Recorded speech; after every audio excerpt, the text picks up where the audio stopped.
This one is a true 5-step method. So let's do this. And we'll start first step in black. And it's G, C, F. What I'm going to do is upside down division. Boom, boom. Just right off the bat. I want something that goes into 48. Now, is it going to be 4? Is it going to be, I don't know. So if I don't know, why not start with the one that I'm comfortable with? I know 2 does because they're all even. So 2 goes in 24x squared plus 30x minus 35, 36. Okay? Now, yeah, that didn't break it down all the way, but who cares? The point is, I was able to do it really quickly. So, 2 again. 12x squared plus 15x minus 36, or minus 18. Okay? Quickly. Now, 3 goes into it. Okay? So even if I would have seen that 4 went into the first one, it wasn't the biggest, right? It's still, you needed a 3. So I needed to be able to see that 12 went into all of them. But sometimes you just don't. So it's nice to see that you can step this down just prime factorizing your equation, or your polynomial. So 3 goes into there, 4x squared plus 5x minus 6.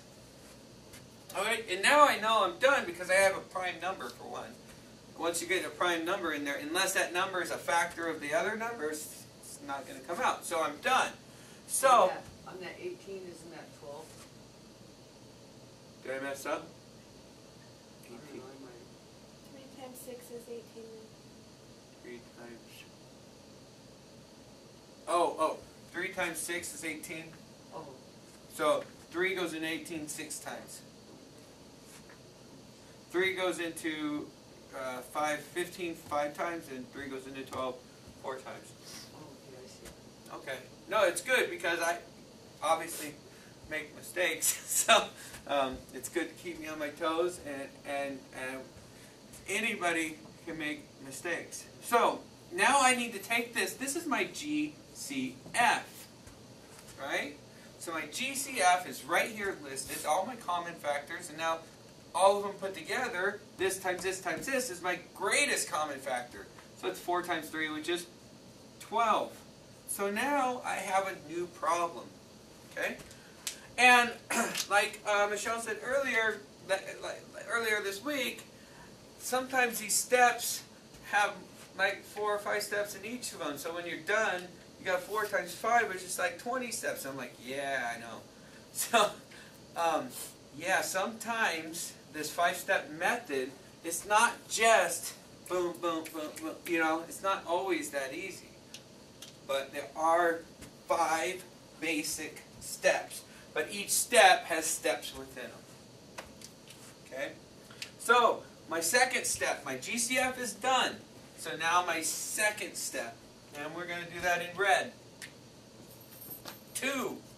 What is it? It's my parentheses, my star, and my variable. So right off the bat, I write my 12. Because that's a factor. You stop writing the 12, and I had a student do it earlier this week. And she stopped writing it in her notes, and then she started writing it later. And then she went back to her notes, and she couldn't figure it out because it was gone for a second. Just on one line it was gone, but that one time was enough to screw her up when she got home to not understand how the problem was done.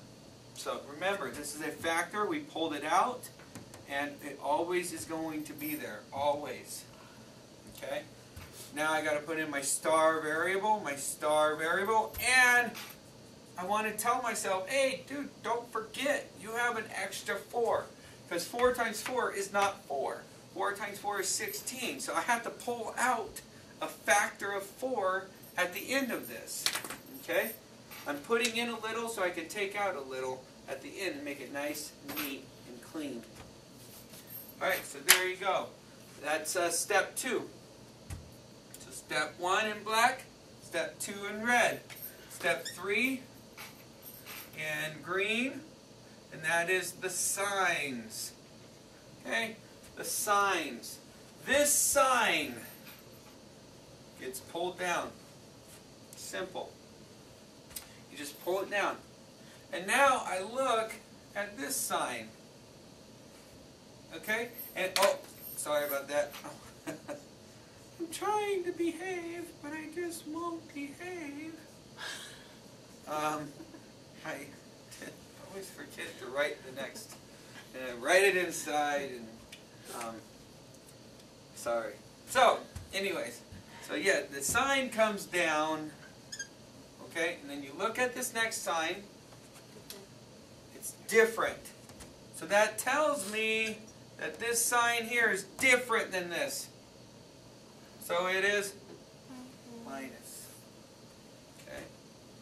It's different. Alright, so there we go. That's my signs. So now, step 4 is product and sum. Product and sum. Product is 4 times 6. It's the first coefficient times the last coefficient. 4 times 6 is 24.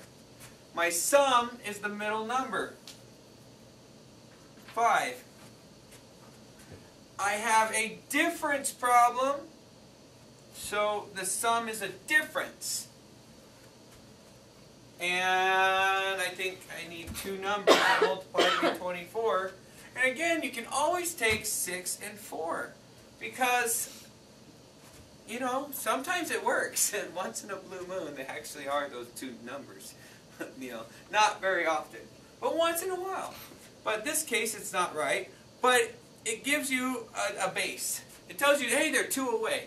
So they're a little bit farther away than 6 and 4. So that means I have to make 6 a little bigger, right? Right? And 4 a little smaller. Well, the cool thing is 4 can't get much smaller, right? So you can go to 3 right off the bat, or you can go to 2.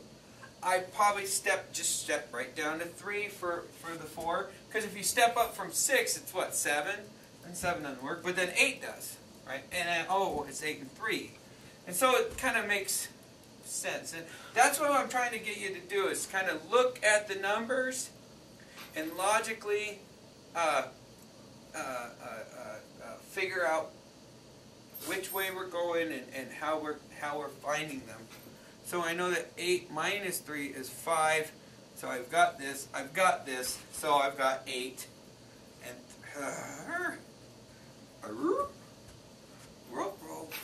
okay, so again, won't behave. So I have 8 and 3. Okay? And so, but I'm not done. I'm not done. So my 5th step is star cleanup. And now, because I don't have 5 colors, I have to use black again. Okay? And hey, if you only got 2 colors, use every other one. That's all you really need. 2 colors. I mean, if you want to make it work, you can make it work with 2 colors. Okay? Anyways, so I come up here, I go, okay, I got a 4, so I need to take a 4 out. Can I take a 4 out of this one? Oh, I can. Now, remember, you're taking out the factors. I'm taking out a 4 and a 1.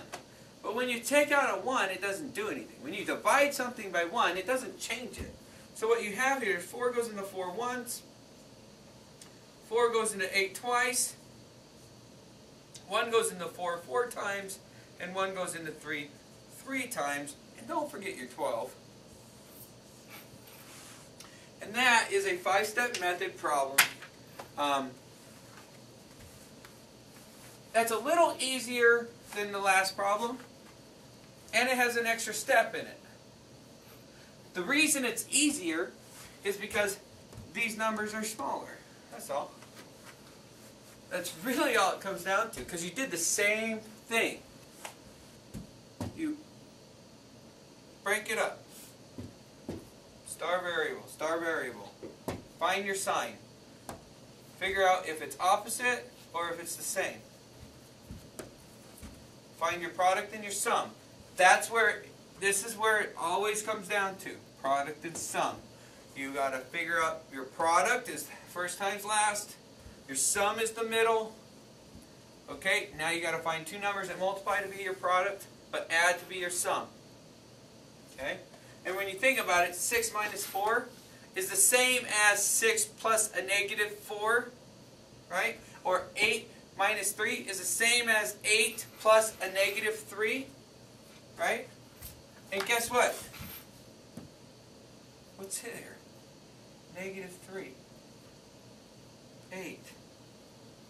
Right? So that's what you're doing.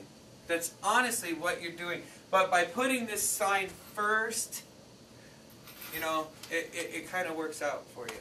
Hopefully that's within 15 minutes, because I think that was pretty good. 10 minutes.